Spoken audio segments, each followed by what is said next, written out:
காலை நேர சிந்தனை. ஆண் பிள்ளைகள் கண்டிப்பாக கற்றுக்கொள்ள வேண்டியவைகள்.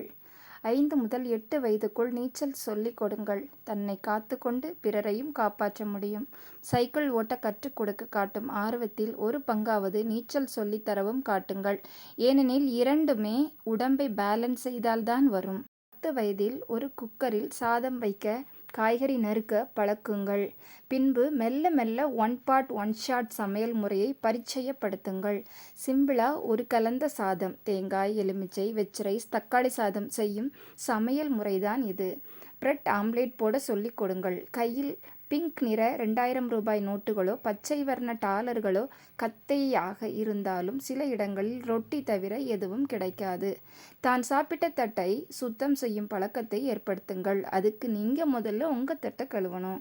சமைத்த பாத்திரங்களையும் கழுவச் சொல்லிக் கொடுத்தால் போனஸ். பையன் எதிர்காலத்தில் நல்ல பொறுமைசாலியாக திகழ்வான். பையனின் மேட்ரிமோனி பக்கத்தில் உள்ள இன்ன பிற தகுதிகள் என்ற இடத்தில் சமைக்க தெரியும், பாத்திரம் கழுவவும் தெரியும் என்று நிரப்பியிருந்தால் இப்பவே பெண்ணை பெற்றவர்கள் நான் நீ என்று போட்டி போட்டுக்கொண்டு சம்மந்தம் பேச வருகிறார்களாம். இன்னும் 10 வருடம் கழித்து சொல்லவே வேண்டாம்.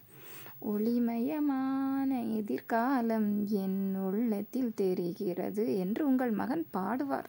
வாசித்தல் என்ற போதை பழக்கத்தை ஏற்படுத்துங்கள். முடிந்தால் வீட்டில் ஒரு நூலகம் அமைக்க உதவுங்கள்.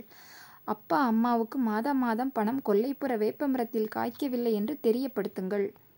15 வயதில் அவர் தனியாக சேமிக்க வழி செய்யுங்கள். பேருந்து, மின்சார ரயில் என எதிலும் பைசா கோபுரம் போல் சாயாமல் 2 கால்களில் தஞ்சை பெரிய கோவில் போல நேராக நிற்க சொல்லிக் கொடுங்கள்.